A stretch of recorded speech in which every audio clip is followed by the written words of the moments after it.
Oi, gente, esse é o ArchiCast número 78, meu nome é Adilson, e hoje a gente volta a conversar com o escritório de arquitetura, mas na verdade não é escritório, eles gostam de chamar de estúdio. Fica na cidade de São Paulo, capital, foi fundado em 2002, e eles desenvolvem projetos de arquitetura e design. Já somam mais de 150 projetos que vão desde a geração de novos negócios, reposicionamento de marcas, materializando ideias através da arquitetura. Dentre os seus projetos estão uma garagem e museu no Morumbi, com uma coleção de mais de 40 veículos, o campus da Google e a sede da Microsoft em São Paulo. Seus trabalhos foram publicados na revista Domus, Suma, Art Design, AU, Projeto, Casa Jardim, Casa Cloud, Arquitetura e Construção, e além dos sites Design Milk, Design, o Galeria da Arquitetura e o ArcDaily, tanto nacional quanto internacional. A gente está aqui com os sócios Lula Gouveia e Thiago Rodrigues do Super Limão Studio. Boa noite, Lula, boa noite, Thiago. Muito obrigado pela disponibilidade para conversar com a gente. Boa noite, que agradeço aí o convite, legal aí a oportunidade. Boa noite, aqui é o Thiago. Bom, obrigado pela oportunidade aí, para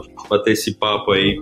Muito bacana vocês divulgarem isso. Pô, obrigado pela disponibilidade de vocês por conversar com a gente aqui. Tô aqui também com o Rafa. Fala, Rafa, tudo bom? Fala, galera, bom dia, boa tarde, boa noite, né? Não sei que horas que a galera vai estar escutando.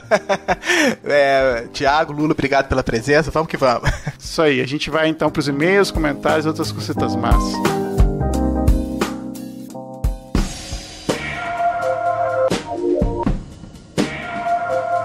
Voltamos com mais uma leitura de comentários, recadinhos e outras cositas más. Tô aqui com o Rafa. E aí, Rafa, tudo bom? Tudo beleza, ainda mais hoje aí, começando com a nova série de entrevistas. Exatamente, esse é o primeiro de muitas que a gente vai fazer.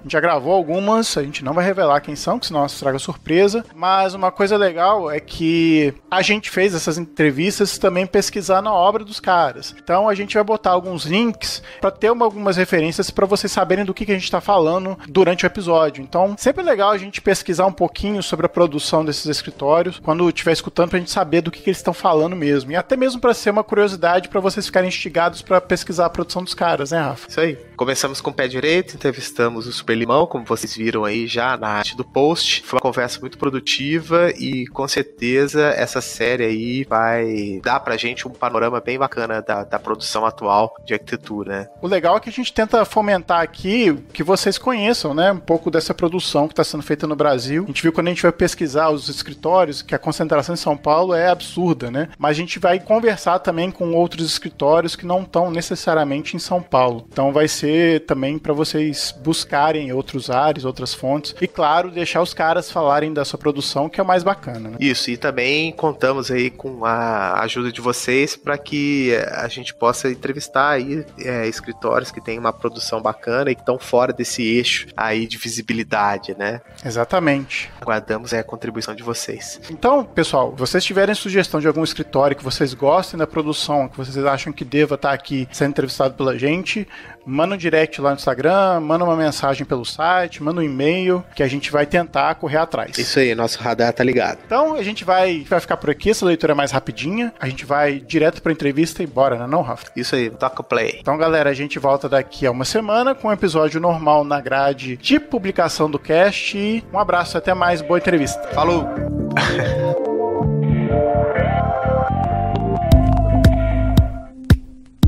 Bom, gente, como primeira pergunta, eu acho que fica difícil a gente escapar de perguntar pra vocês como é que se deu o nome aí, Super Limão. Eu sei que, sim, vocês deram outras entrevistas e falaram que vem daquela balinha japonesa, Super Lemon, não é isso? Isso vocês devem falar em toda entrevista, né?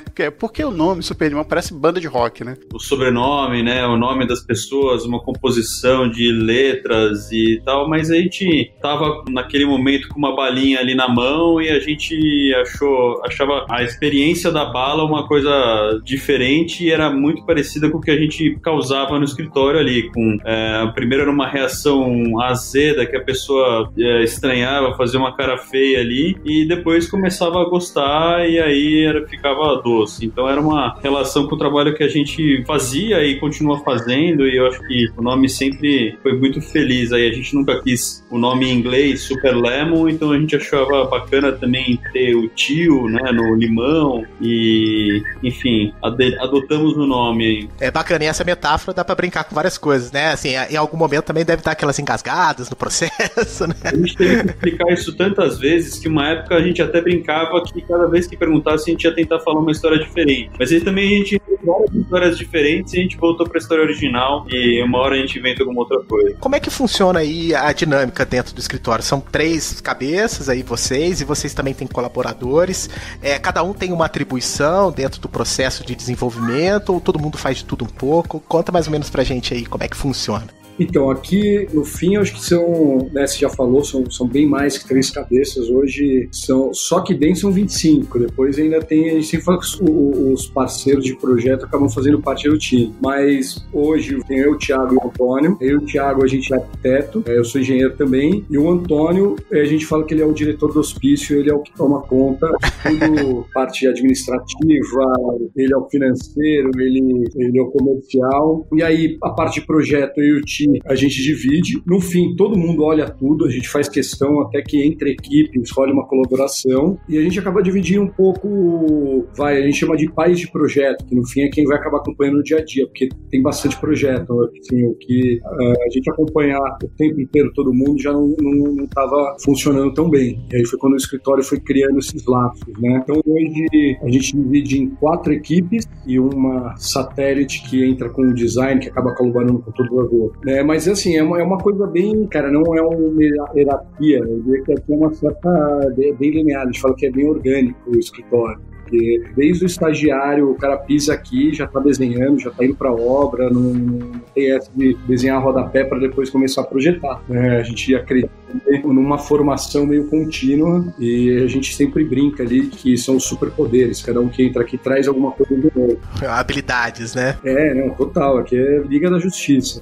A força do Super Limão hoje em dia é a junção de todo mundo. É doideira. Aqui a gente tem gente de qualquer canto do Brasil, já tem gente de fora. Cachorro, papagaio, tudo igual. E essas equipes, elas são divididas assim por tipos de projeto, por perfil de cada um que vai comandar esses projetos, ou isso acontece durante o processo de captação mesmo? Tem fulano desenvolve projetos que são, interiores comerciais, outros pegam projetos que têm uma escala um pouco maior. Existe essa diferenciação ou não? Elas flutuam entre esses projetos? A gente divide hoje, acho que mais por perfil, tem um pouco também de a possibilidade da equipe que consegue assumir mais um projeto, mas mesmo por perfil, às vezes começa a quase categorizar. Então, você pegar um perfil de cliente residencial, tem uma equipe que faz um atendimento muito bom no residencial e tem equipes que são mais focadas no comercial e no varejo, mas a gente procura sempre variar também e girar as equipes para a pessoa não ficar muito tempo também fazendo a mesma coisa. A gente acha importante, acho que essa multidisciplinaridade do escritório, ela vem de várias experiências,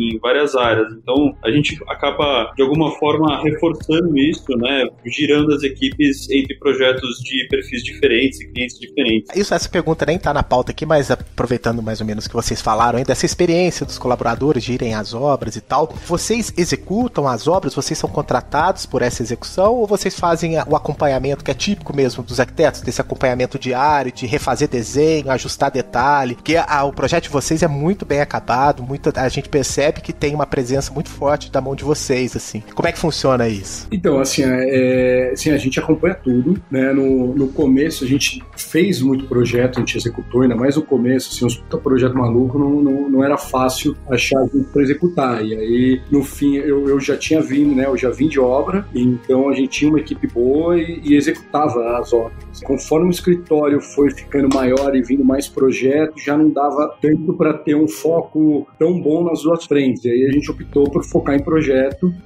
mas assim, todas as obras a gente acompanha, o projeto só termina não só quando entrega, mas depois que ele está vivo, ajustado e funcionando, então a gente vai bastante, até porque é super importante, você quer projetar, você tem que entender como é que se constrói, e a gente vê que o pessoal cresce bastante, você aprende muita coisa ali com o mestre de obras que você não aprende na faculdade. Com certeza. É interessante porque quando a gente entrevistou o FGMF, a gente teve o mesmo relato, assim, eu não sei, esse é o pitaco aqui, isso típico, assim, dos grandes centros, que vocês conseguem fazer o giro do escritório e trabalhar com projeto e tal. A gente percebe em cidades pequenas, de médio porte, um movimento contrário, os escritórios começando, vou colocar a mão na obra e projetar e desenhar e executar. Então é interessante esse relato, porque mostra mesmo, eu não sei se é uma opinião, não sei o que vocês acham disso. Vocês acham que faz algum sentido ou é uma coincidência? Você diz do pessoal do interior começar mais pela obra, né? O pessoal do interior, geralmente de cidades médias, os escritórios de arquitetura estão começando a migrar para essa questão de execução de obra. Faziam só projeto e a gente viu pelas experiências dos escritórios da capitais esse movimento contrário. Começam executando, tudo depois, quando vocês ganham um apuro do trabalho, visibilidade, vocês conseguem focar só no processo mesmo de design, né? Eu acho que em cidades menores, até as oportunidades de trabalho, eu acho que elas são mais próximas ali, eu acho que você consegue controlar a coisa com mais cuidado, e pra gente controlar é estar próximo da obra. Eu acho que na capital muita gente se forma ao mesmo tempo e muita gente tem o sonho, a vontade de montar o escritório próprio, só que sem ter muito dessa experiência, né? E acho que o ritmo da capital é um pouco diferente, mais acelerado talvez, não sei, e aí as pessoas vão querendo assumir mais projetos. A gente vê desde que a gente se formou o quanto a gente aprendeu, né? O quanto a gente aprendeu em obra e com o escritório, coisa que a faculdade não ensina. O pessoal que sai daqui e quer montar o escritório próprio, depois vem contar pra gente como é difícil tocar o seu próprio escritório, né? No fim, você tem que fazer de tudo, você tem que ser um pouco de psicólogo, administrador, fazer o atendimento e projetar incrivelmente, né? Então, acho que isso é o mais difícil do que só projetar, né? Que é o que a gente aprende na faculdade. E olha lá, né? Eu acho que tem uma questão, independente de qualquer coisa, e lembrar que, a gente teve um período de bonança, né? Surgiram vários escritórios, depois de uma crise cabulosa. Você ter duas fontes de renda é muito mais seguro do que ter uma só. Então, no fim, se você pega o projeto e faz a obra, você tem uma garantia não só de qualidade de projeto, que vão fazer do jeito que você queria, porque é você que está fazendo, mas você garante que você tem ali um ano, pelo menos, de folha de pagamento para poder investir, que é importantíssimo, principalmente no começo.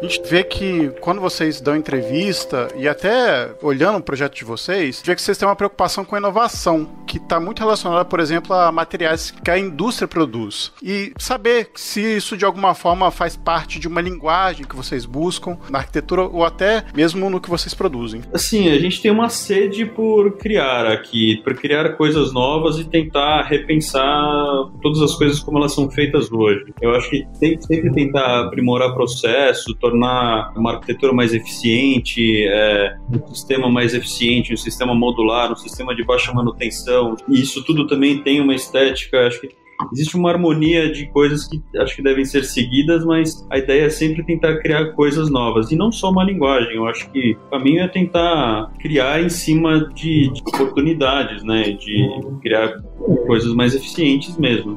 E a gente está num período de transformação, né? Os materiais estão mudando, a gente tem acesso a outros materiais, a gente tem um hábito aí, muitas vezes, de ficar copiando coisa que vem de fora, que não é exatamente o nosso clima, então repensar isso de uma maneira que a gente pode usar faz total sentido, né? E às vezes você acha um material incrível, que é barato e é mais eficiente, é só estudar como trabalhar direito com ele. Bom, tecnologias também, eu acho que mudaram completamente o nosso... Era difícil, as coisas eram muito caras, né? A gente agora está começando a ter acesso a materiais que só via em revista, eram inaplicáveis. Também é legal se olhar na indústria do lado, né? Não ficar só olhando em materiais de arquitetura.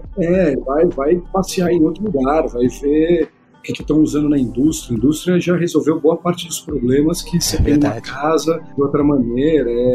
Se pensar, as feiras de revestimentos e feiras de construção que a gente tem hoje são constituídas por marcas, né, que fazem a feira acontecer. Então, a gente às vezes se sente muito fechado, muito preso ao que essas marcas estão oferecendo. Então, a gente tenta ir atrás de outras esferas, né, que não só de revestimentos ou da arquitetura ou da construção, sei lá, de químicos, de plásticos, de agronegócio e que tipo de soluções a gente pode encontrar e trazer para o nosso dia a dia, né? Enfim, acho que tem uma pesquisa em cima disso também. Eu acho que também por vocês trabalharem, né, com a construção das marcas, né, dos clientes, acho que vocês se envolvem, né, na construção da própria linguagem, né? Então vocês não ficam presos a vícios de linguagem dos arquitetos, né? E, assim, a própria natureza do trabalho de vocês exige essa experiência. Acredito que isso também exige muito tempo e pesquisa, e é difícil, né, assim, encontrar clientes que estão dispostos a encarar esse desafio, né?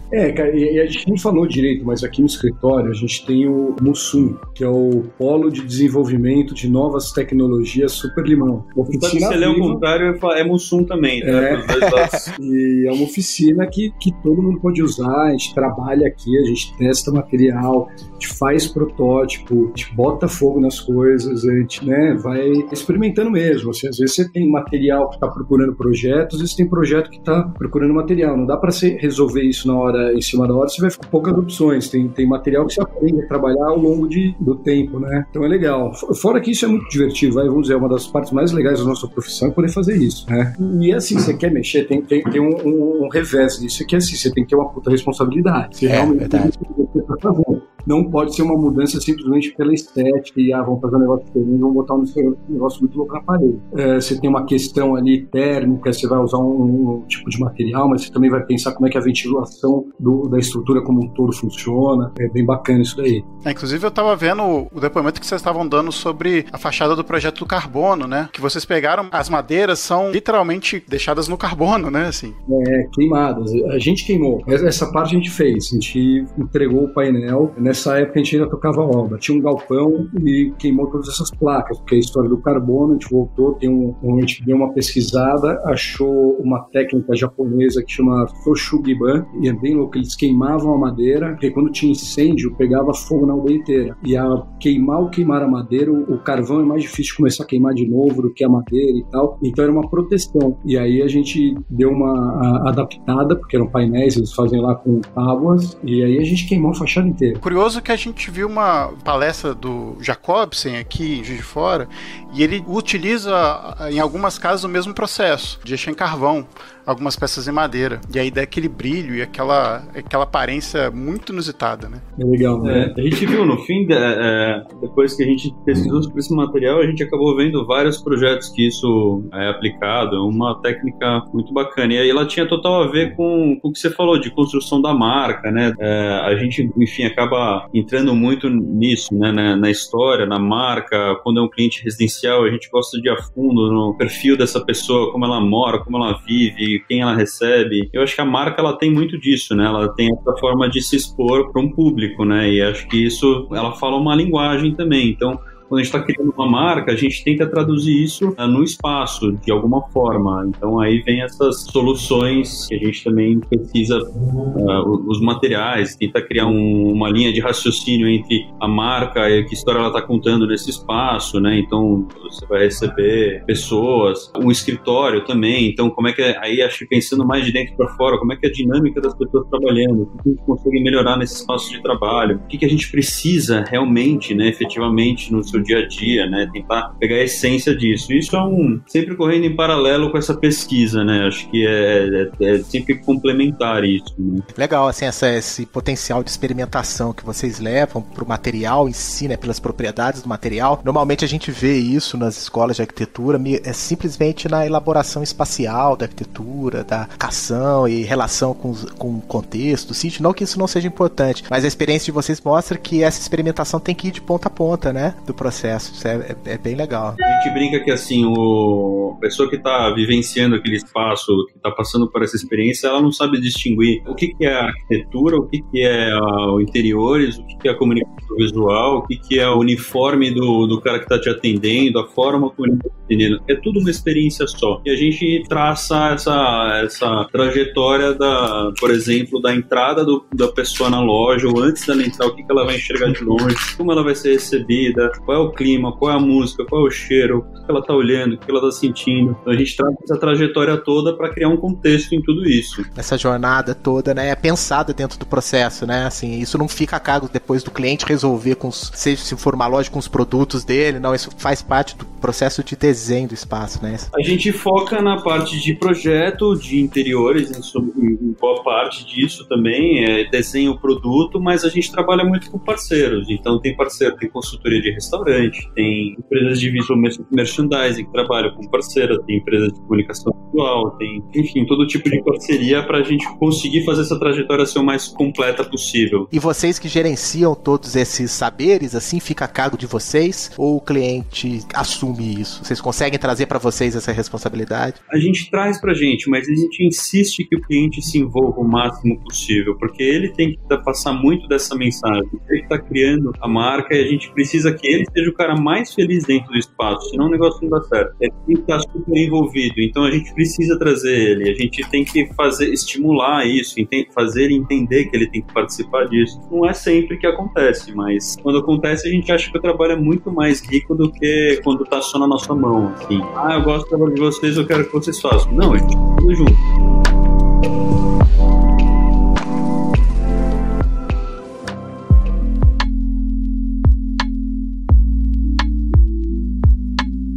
Agora, eu queria, fugindo um pouquinho da pauta, mas eu acho interessante, já que a gente falou, por exemplo, da loja Carbono, que vocês tiveram essa experiência com materiais diferentes, eu queria perguntar experiências de alguns projetos que vocês tiveram, por exemplo, o Beco do Batman, né? Eu acho que vocês tiveram uma visibilidade importante aí, como projeto de iluminação que vocês fizeram do Beco do Batman, não é isso, se eu não me engano? Então, na verdade, a gente foi chamado ali para fazer um projeto como um todo no Beco, faz um tempo. Esse projeto ainda, ele ficou pingando entre patrocinador, verba pública, ele tá para sair. Hoje o foco, ali tem uma encrenca muito grande de enchente, né? Uma das funções de entrar no projeto era resolver a questão toda. A questão urbanística principal não foi só a iluminação, a gente foi trabalhar com acessibilidade como um todo, porque o Beco está cada vez crescendo mais, né? Hoje em dia é um dos pontos acho que turísticos mais importantes de São Paulo, e, cara, andar lá é complicado. Se você for um velhinho, se tiver em cadeira de rodas, se tiver um carrinho de bebê, não é a coisa mais simples. Então a gente começou a trabalhar com isso, junto com isso, pavimentação, a questão da iluminação também importantíssima, tanto para valorizar, né, os muros, mas principalmente para não zoar a casa dos vizinhos. Era um projeto como um todo. A primeira parte que saiu, eles revitalizaram a iluminação lá, mas esse projeto até foi anterior ao nosso. Hoje, o projeto está indo ali para o Beco do Aprendiz, que é a continuação natural do Beco do Batman, que é muito legal porque é todo o córrego, né? E ali, no fim, esses becos eram os fundos das casas, que nem tinha muro, e acabaram virando esses guetos, que ali é uma questão mais simples e até cria uma área de transição mesmo entre ruas. A gente está trabalhando. É difícil fazer esses projetos urbanísticos públicos, não é a coisa mais fácil, ainda mais quando você não tem verba para executar, lá atrás do patrocínio. Mas a gente criou o projeto também mais por talvez a gente não tivesse, a gente nunca tem certeza se vai ser executado ou não, mas enfim, grandes chances dele demorar para sair ou nunca sair talvez, mas a gente abordou acessibilidade, aí com as enchentes, boa parte daquele piso se solta, então qualquer intervenção que for feita precisa ser resolvida antes da questão da drenagem daquilo, e aí o problema é maior, é na cidade, no entorno, né, o que não é estado fora vai acabar ali, porque ali é um córrego. O projeto focava também a gente mostrar que ali era um córrego, tentar criar experiências mostrando que ali embaixo passa um curso d'água que foi fechado. Uma ideia foi até em algum momento isso, mas era muito mais complicado. Tinha uns inserts, tinha umas coisas legais nas tampas de bueiro, viravam tipo uma tumba, assim, ao contrário, então você escutava mas o barulho do rio tem ideias bacanas. E isso se estendeu pro Beco do Aprendiz, que a gente talvez um dia consiga fazer tudo isso. É engraçado quando você falou da problemática, eu fiquei imaginando imediatamente que eram os artistas, mas necessariamente não são, né? Eu imagino que eles devem super apoiar o que vocês querem fazer por ali, né? Não, e tem um cuidado também com os vizinhos, eles não querem também que aquilo vire um centro de atenção tão grande assim também, então ele tem que respeitar isso também. Então, acho que por isso o projeto tem que ser feito também a quatro mãos, com a participação deles, para a gente entender até onde pode ir. A gente conversou com todo mundo, desde moradores, vários órgãos lá dentro da prefeitura, porque você tem que ir atrás de engenharia, encontrar o que tem lá embaixo, é complexo. E essa questão também, uma das ideias de ir para o Beco do Aprendiz é que ali é uma região que tem menos residência. Ali já tem uma quadra, uma área bem legal, então levava em contato e, sim, conversando também com a galera dos muros. Existe toda uma lei, né? Cada um é dono do seu muro, isso aí a gente não estava mexendo. Eu contato, estava só cuidando mais assim do que faltava, mobiliário urbano, mobiliário é uma encrenca, enchente que ali vira uma barreira para a água, a gente estava reaproveitando o próprio piso, isso era muito louco, porque ali no beco ainda é paralelepípedo, né? E na nossa equipe, multidisciplinar, a gente tinha até um geólogo, um amigo nosso. A gente andava pelo beco, ele ia contando a história de São Paulo nos paralelepípedos. Caramba, que legal. Tal formação rochosa, veio por a pedreira, vinha da área de Perus, esse aqui vinha de tal região de São Paulo. É muito louco você ver isso. E aí o projeto tenta resgatar tudo isso, mas daí começou a ficar muito grande. Quando fica muito grande, começa a complicar, e aí as coisas andam mais devagar na prefeitura e afins do que aqui dentro. Mas é isso, a gente tem esperança de um dia. É porque assim, é aqui do lado, né? A gente entrou no projeto, um projeto no risco, porque, o beco é nosso vizinho, se a gente não cuidar dele, quem vai cuidar, né? Verdade.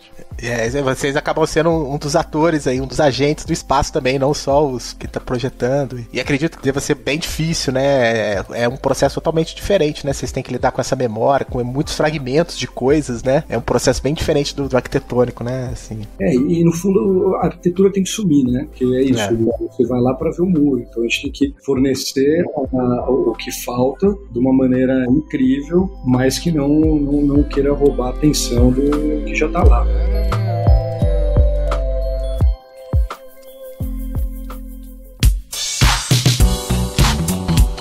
Agora, uma outra experiência que eu fiquei curioso também, para saber como é que foi esse processo, vocês fizeram uma residência, que é a GSC, que o dono dessa residência ele é um colecionador, né? E a coleção de carros dele, acho que tem mais de 40 veículos, se eu não me engano, e ele tem a intenção não só de morar na casa, mas também de expor aquilo que ele tem. Queria saber de vocês como é que foi essa experiência de transformar esse espaço, que ao mesmo tempo ele é público e tem que ser privado também, porque é uma residência. Como é que foi a experiência de vocês com esse projeto? O projeto a gente foi convidado, né, pela Gabi Coelho, que participou junto também no projeto. E esse é um colecionador, ele coleciona de tudo. Em carros é uma das coisas, mas de caixinha de fósforo a helicóptero, caminhão russo. Caramba! E aí a gente conta aí no projeto. Então, o projeto é mais um brinquedo dele, né? Mais uma parte da parada. Mais um colecionável, né? Mais um colecionável.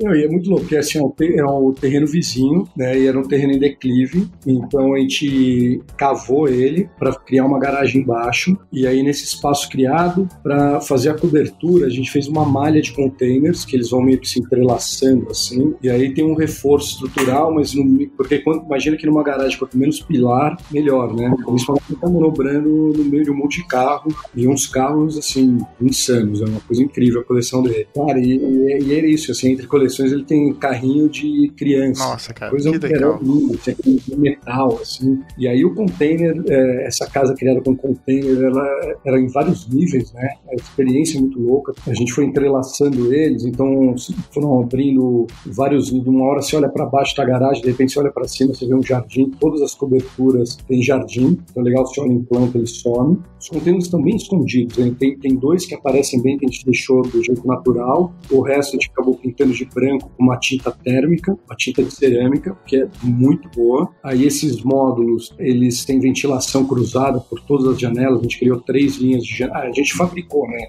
O ponto disso é que a gente fez uma pré-fabricação.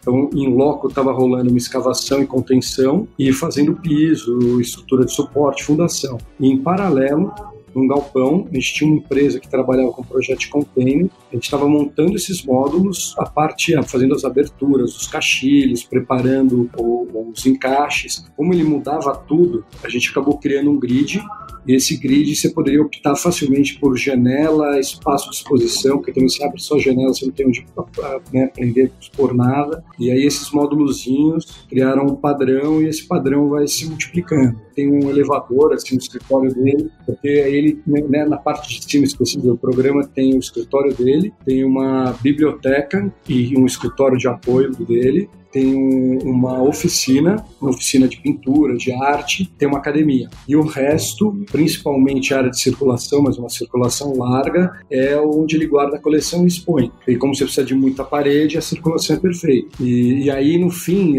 mas os carros estavam embaixo, que ele não via a coleção. A gente botou um elevador de carro que surge entre containers, então ele pode escolher o carro da vez e aí ele sempre está do lado do carro. Muito bom. Essa curiosidade que eu ia perguntar, essa peça central circular, ela é o elevador ou ela é aquela plataforma giratória? Essa é a giratória, porque para manobrar... porque assim, no meio do projeto ele foi comprando mais carro. Aí a gente conseguiu... Caramba, que loucura. Se vocês olharem ali, tem uns levantadores de carro. Isso aí eu acho que aumentou umas 10 vagas. Aí, só que para você manobrar, chega uma hora que você precisa de uma área grande. Esse girador resolve essa parte. Você bota ele ali, já bota na posição e entra de ré. Então, fora que é um brinquedo divertido, né? Verdade. Uma coisa legal, porque assim, no fim esse projeto é extremamente eficiente, ele é todo ventilado, ele tem iluminação natural, tem jardim para tudo que é lado, capta água, o piso externo é todo permeável de elastopave, que é um material novo, a gente usou a primeira vez na firma Casa há uns 10 anos, hoje em dia não solta. Então assim, tem várias novidades que a gente foi testando nesse projeto e que no fundo funcionaram super bem. E aí a estética do projeto acabou nascendo em cima disso. Então, e da parte de abrir a coleção, o que acontece é que, como é uma casa em anexo, não é difícil separar o dia a dia de uma coisa da outra. Imagino, claro, que eles devem estar fazendo alguma forma de controle, mas é isso. Por mais que seja a casa dele, a casa é a vizinha. Ali é o escritório e anexo divertido da casa. Tem uma última pergunta sobre projetos, assim, sobre experiência com projetos. Vocês também tiveram a oportunidade de fazer uma reforma num apartamento do Copan, né? Que o apartamento, assim, eu acho que é um dos projetos mais interessantes que vocês têm e que vocês mexem pouquíssimo, assim. Vocês deixam muito aparente a questão da estrutura, né? Eu acho que é um dos projetos que tem uma acessibilidade muito interessante. Aí eu queria saber como é que foi essa experiência também de trabalhar dentro de um projeto Niemeyer, né? Como é que foi a história desse projeto? Esse apartamento é de um cliente que é amigo nosso, e ele, quando comprou o apartamento, ele viu uma reforma que foi feita no apartamento do mesmo bloco, que tirava todas as paredes, todas as divisões, né, ou boa parte delas, e tinha alguns pilares e tal. E ele queria fazer uma coisa parecida, ele queria integrar esses espaços e tal. Só que o apartamento dele, se não me engano, está no 11º andar, e na mesma linha, o pilar que está mais para cima, ele vai crescendo para baixo, para aguentar o peso, né, dos andares de cima. Só que como ele é uma grande vela, o Copan, ele tem uns pilares que fazem o contraventamento dele. Então esses pilares mais para baixo,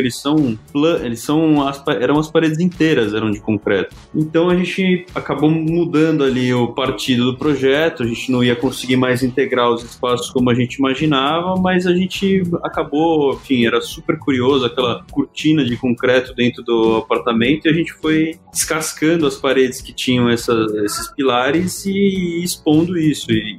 Então, no fim, a gente tem mais concreto na parede do que piso, né? Ele está muito presente, né, no escritório, enfim, no espaço, assim. A gente acabou tirando um estuque, encontrou também toda a estrutura nervurada da laje e fomos expondo isso, brincando com a iluminação dentro dessas nervuras. E aí o apartamento acabou ficando um pouco mais segmentado, mas no fim dele a gente tinha, entre esses ambientes tem um hall de distribuição, e como entra a luz dos dois lados, porque ele pega de uma face a outra do prédio, os espaços estão sempre muito bem iluminados, inclusive esse hall interno. Então foi um resultado muito bacana. A circulação, as áreas de serviço, né, na planta, as plantas originais do Copan, elas têm muito essa dinâmica de uma casa mais tradicional que a gente tinha, né, as áreas de serviço maiores, quarto de serviço, banheiro de serviço. Então a gente acabou usando toda essa área quase como uma área social da casa, e a lavanderia que estava do lado da entrada entrada social, a gente separou por um portão, como se fosse uma casa, um gradil. Então tem umas imagens que você vê um portão com a chapa perfurada e no fundo uma lavanderia. A gente colocou uma cor na lavanderia para chamar atenção, assumir ali que era esse espaço.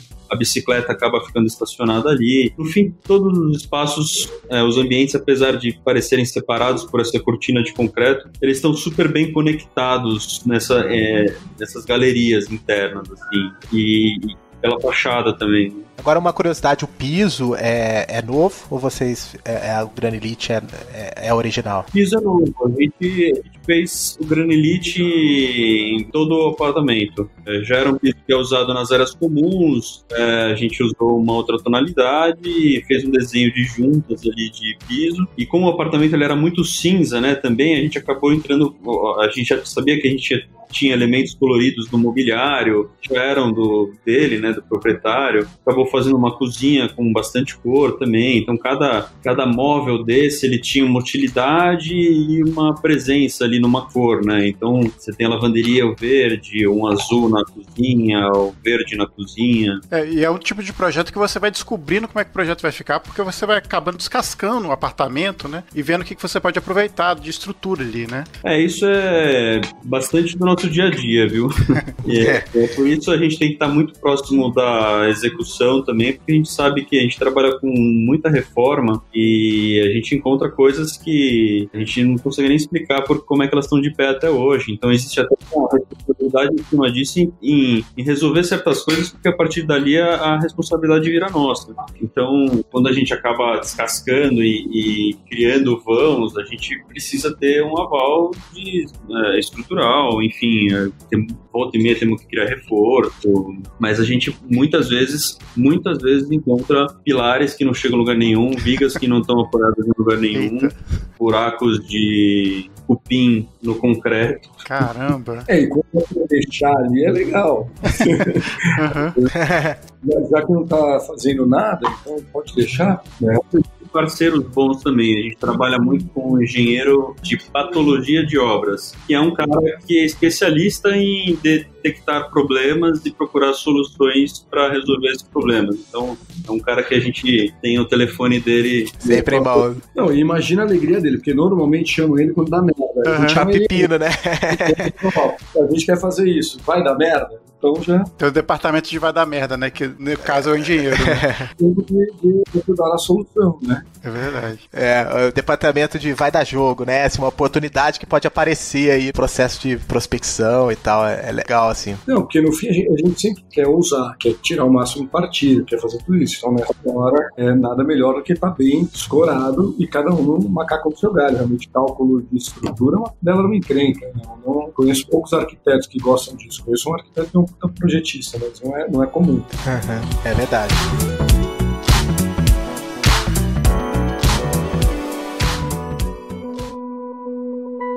Tem essa pegada muito forte de inovação de material, de utilização de forma e tudo mais, mas uma das coisas mais legais eu acho que é a inovação de projeto. A gente está passando uma revolução absurda aí de tecnologia, informática, acho que talvez uma das maiores da humanidade, se não maior que a revolução industrial, e o que é muito louco é que agora as coisas estão ficando acessíveis. Então, a gente já é uma geração que já modelou a arquitetura, eu formei ali, era o primeiro SketchUp que tinha.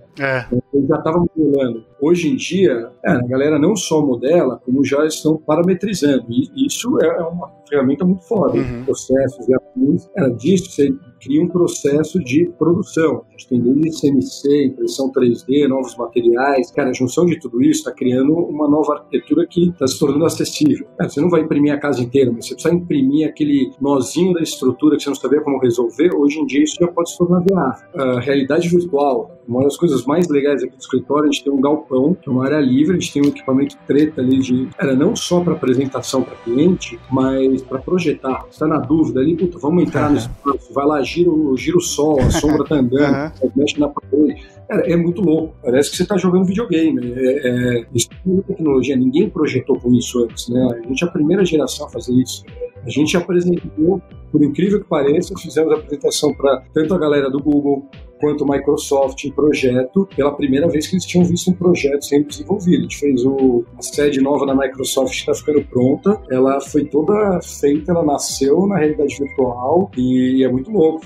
Você anda no modelo, você vê questões, você vê ficando pronto. Cara, isso é muito legal. Então, acho que vale ficar para todo mundo, principalmente a galera que está se formando e gosta de tecnologia. Cara, eu acho que vale ficar atento no processo como um todo, porque vai abrir muita oportunidade. É interessante o relato de vocês, porque muitos associam essa questão à simples apresentação e comunicação de um projeto, e não ela dentro do processo mesmo, né? Legal o processo. Falando em comunicação aí de projeto, assim, o registro de vocês, dos projetos, as fotos que estão no site, assim, são muito boas, são muito bacanas, assim, são muito legais. Essas novas tecnologias também impactam na forma como, né, vocês precisam se comunicar com o público, com os potenciais clientes e tal. Vocês têm um departamento aí que vocês pensam nisso? Como é que vocês se inserem aí nessa questão da visibilidade digital, né? Isso é uma pauta para vocês diária ou não? Vocês já estão num processo em que as coisas estão vindo muito pelo que as pessoas já identificam e conhecem do trabalho de vocês? Olha, a gente teve o nosso primeiro site em 2005, eu acho, e o site era tudo em flash. A gente não tinha muita foto, tinha muita foto de produto, a gente não tinha muito projeto executado, acho que em 2004 isso. E a gente tentava passar uma mensagem ali de onde eram nossas inspirações, eram ilustrações, enfim, a música do site foi feita pro site na época.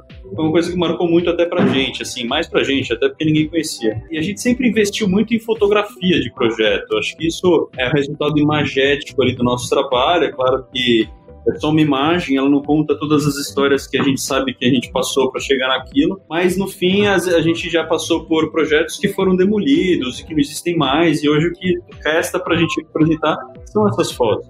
Então a gente sempre investiu muito nessas fotos. Acho que depois dessa fase do site em flash, que ninguém consegue mais abrir de celular nenhum, a gente teve que mostrar uma coisa no blog, a gente conseguir mostrar esse conteúdo, porque a gente gosta bastante também o que hoje chamam de feed, né? Na verdade era esse conjunto de fotos todas juntas, elas representavam muito, acho que o escritório, numa diversidade de linguagens, de histórias. Então cada cliente tinha uma história, então cada projeto ele tem uma certa diferença. Um é mais colorido, outro é mais sóbrio, outro é mais sisudo, outro é mais... Então acho que a gente enxerga isso nessas imagens hoje. Então a gente acabou criando um site com mais fotos para mostrar isso, né?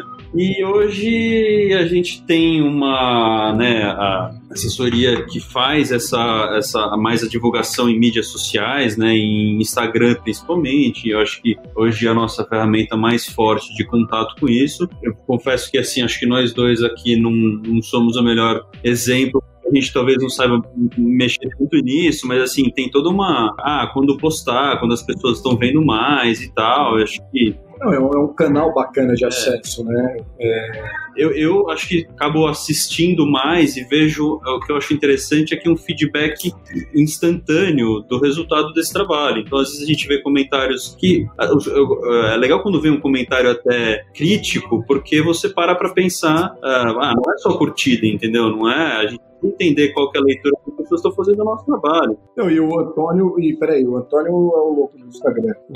O Antônio vê, acompanha, ele é o... O Antônio ele é mais próximo disso. Porque tem uma coisa que, por mais que vocês tenham, sei lá, alguém responsável por isso, é vocês que controlam o que vai ser mostrado, quantas vezes isso vai ser mostrado, e a relação talvez fique muito mais próxima, por exemplo, do que uma publicação que vai aparecer numa casa de jardim ou numa arquitetura de construção, né? Porque vocês estão ali controlando o que as pessoas estão vendo, o que elas eventualmente estão entrando em contato com vocês, né? Então, assim, tem uma mudança muito grande, né? Eu lembro que antigamente só tinham as revistas, né? A gente conhece todas as revistas, é amigo de todo mundo, mas, cara, o cenário hoje em dia é triste, porque as maiores revistas acabaram, estão acabando, sobraram poucas, todo mundo está migrando para a internet, né? Então as formas de conteúdo estão mudando. É legal porque a gente tem acesso a coisas que não tinha antes, também abre novos campos de pesquisa. Eu acho que é isso, prestar atenção numa nova forma de comunicação, e a força disso é que é um canal mais direto, mais rápido de ter essa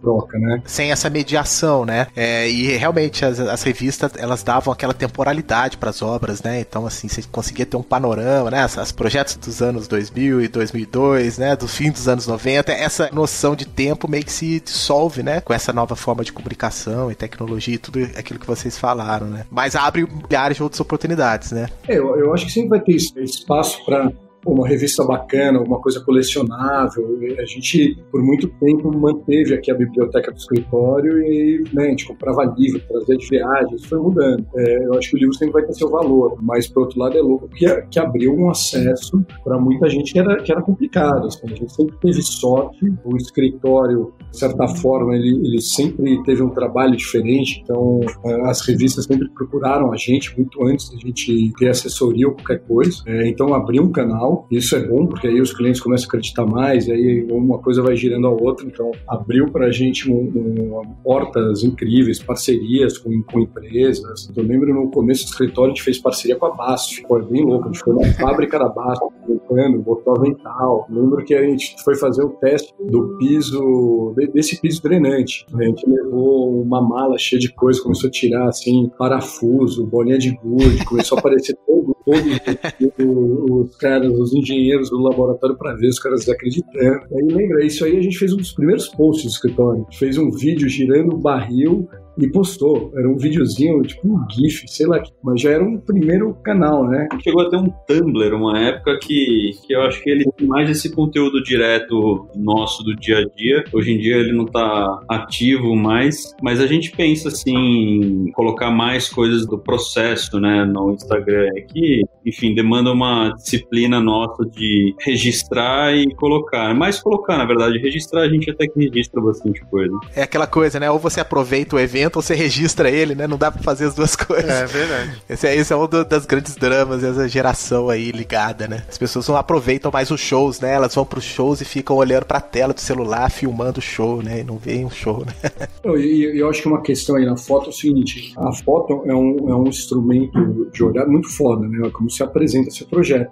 Muitas vezes, cara, acho que na maioria das vezes as pessoas vão conhecer seu projeto por fotos. Então a gente sempre prestou uma atenção. Nossa fotógrafa minha mulher, Maíra Caiaba, ela é foda, né? Vocês dão uma olhada no trabalho dela. É muito bom mesmo. E é louco, porque assim, às vezes você olha uma foto e fala, porra, né? Às vezes você vê coisas que você talvez não tenha reparado no projeto. Então, o registro do projeto é uma coisa muito importante. A arquiteta, a gente tem mania de achar que consegue tirar fotos, às vezes vai tirando ali no iPhone, acho que tá bem. Cara, às vezes a diferença de um trabalho profissional é o tipo de investimento que vale a pena ser feito. E isso é legal, pô, ter umas fotos bacanas ajuda também. Revista, site, todo mundo prefere ter uma bela foto do que uma foto tosca. Na verdade, uma foto tosca dificilmente eu consigo publicar, né? Verdade. A não ser que você dê uma sorte tremenda da luz tá certa, do momento tá certo, né? Enfim. Ou publicar no Instagram, né? Aí no Instagram dá pra colocar, se tiver mais ou menos. Muito arquiteto adora foto, né? E, pô, a gente tira foto pra caralho, assim, mas é diferente de alguém que nunca tirou foto e acha que tem um bacana e consegue fazer a mesma coisa. Para arquitetura, interiores e tal, eu também tenho muito cuidado com o equipamento, né? Com a lente certa, enfim. A gente gravou um cast com o Manuel Sá, vocês conhecem o Manuel Sá? Também é um fotógrafo de arquitetura. Fez um relato bem bacana, assim, dos equipamentos, dessa preocupação que você tá falando. Bem legal.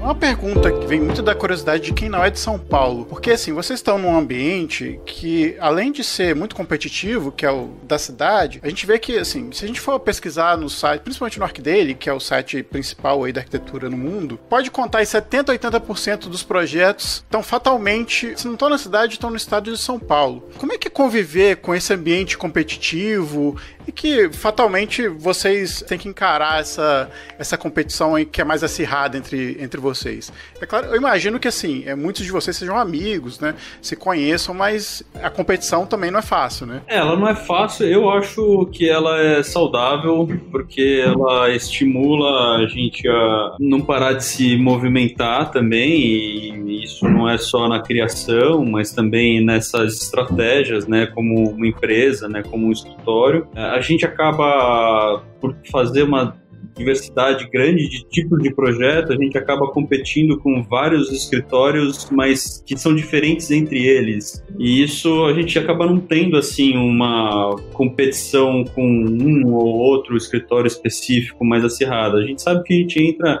em concorrência em escritórios corporativos com um nicho de escritórios, em escritórios de bares e restaurantes a gente entra com outro tipo de perfil, de residencial é outro tipo de perfil, mas a gente acaba, acho que também fazendo o nosso trabalho dentro de casa também eu acho que existe uma admiração pelo trabalho de alguns colegas, pelo que é feito fora, mas a gente acaba tentando criar a nossa linguagem, os nossos valores, o que a gente acredita, enfim, acho que uma coisa que cada sócio, né, do escritório saiu de uma empresa, né, que estava trabalhando para montar a sua com o mesmo propósito, assim. Então acho que nós três, a gente está bem alinhado com o que a gente quer, com o que a gente imagina do escritório, então a gente gosta de trabalhar mais, apesar de toda a tecnologia, isso é só uma ferramenta, a gente traz isso para a oficina e trabalha isso mais plasticamente. Eu acho que isso que dá prazer na gente trabalhar.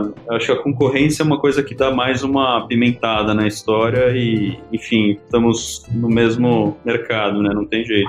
E eu acho que o escritório ele sempre teve uma característica muito forte, né? Assim, sempre teve uma pegada muito diferente e isso acabou também alinhando muito com os nossos clientes. A gente tem um limite, a gente não quer ser um escritório gigante, assim, eu acho que o maior tamanho que o Superlimão já teve são 25 pessoas, talvez 26, mas a maior parte da história ali, a gente foi de 7 a 15, né? E esse começa a ter um limite físico que você consegue acompanhar projeto, fazer projeto legal, porque a gente não quer ser uma padaria, né? Então, esse limite também restringe, a gente não tá louco correndo atrás de projeto, muito pelo contrário, assim, a gente tá fazendo umas parcerias muito legais com clientes muito bacanas. Então, graças a Deus, a gente tem essa sorte de ter um alinhamento muito grande com quem acaba aparecendo aqui. E a gente nunca parou quieto.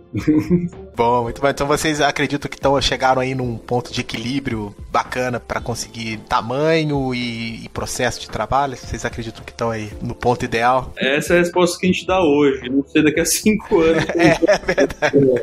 Mas a gente fica com essa sensação, não queremos crescer, mas a gente no fim acaba crescendo um pouquinho. Enfim, que tá. A gente não vai achar nunca um modelo ideal, mas o importante é que a gente gosta do que está fazendo e como está fazendo. Acho que acreditar no que você gosta e fazer o que você gosta é o primeiro passo para essa realização, assim. Eu acho que a gente está no caminho certo. Pô, legal. E o trabalho de vocês reflete bem isso. Dá pra ver, velho. Então. E as pessoas falam isso também. Então, acho que a gente mais um motivo para ter isso. Tem alguma história curiosa ou engraçada que vocês passaram que talvez um escritório não passasse, ou seria difícil algum escritório passar? A gente tem várias.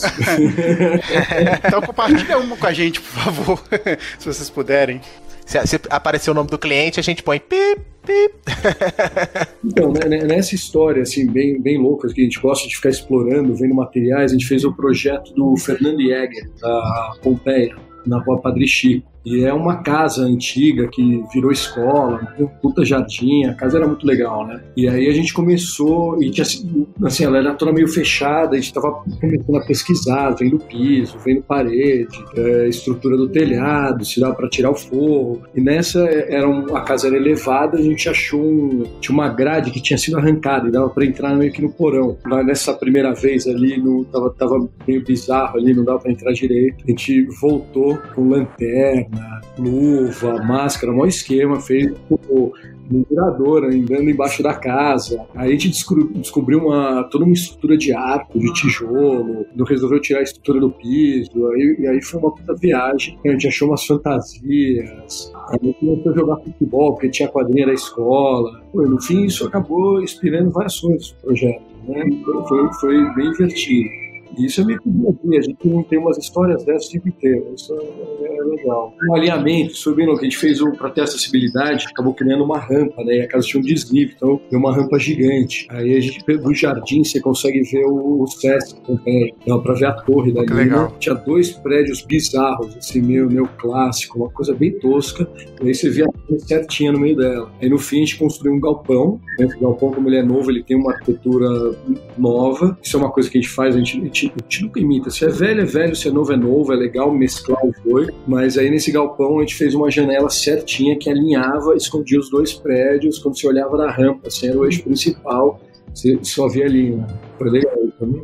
Mas é isso, são detalhezinhos de projeto que vão surgindo. É legal você contar história.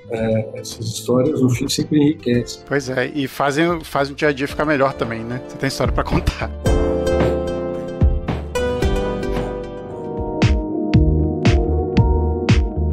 Então, gente, depois de conversar com o pessoal do Super Limão, a gente vai pras dicas, então. Rafa, você tá com a sua aí? A dica veio de sopetão aqui nessa conversa sobre revistas e tal. Eu lembrei aqui da El Croquis, né? Pô, revista muito legal e que ela tem a versão digital, que eles vendem ela com super desconto e tal.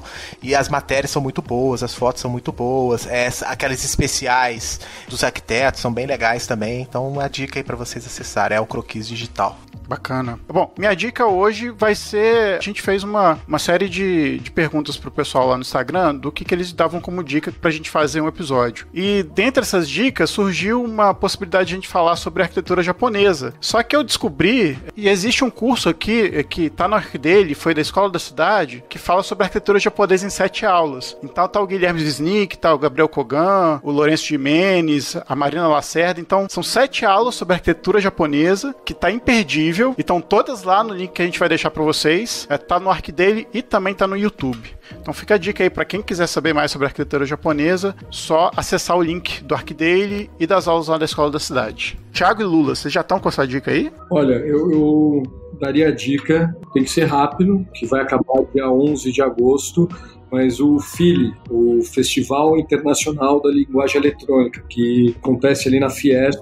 muito legal, te acompanha desde a primeira edição, é ligado à tecnologia, à arte, sempre tem umas coisas muito loucas, umas referências super bacanas, tem muita coisa legal de gente brasileira, né? E isso é foda ver que a gente está fazendo coisa tão legal quanto os gringos, que não deve nada a ninguém. Provavelmente ele deve ir pro Rio de Janeiro, se é que já não foi, ele costuma viajar, então pesquisem aí, mas acho que é uma dica bacana quem tiver conseguir passar lá. Bacana. Pessoal do Super Limão, Thiago e Lula, muito obrigado pelo tempo de vocês, pela disponibilidade de poder conversar com a gente aqui e dar uma palavrinha do que vocês produzem, tá? Muito obrigado. Legal, obrigado Rafa, obrigado a Dilson, obrigado pela oportunidade, obrigado a todos aí por terem ouvido, e qualquer coisa pode ligar aqui, mandar e-mail, a gente está sempre disposto a atender. Valeu, obrigado aí pela oportunidade, boa noite para todos.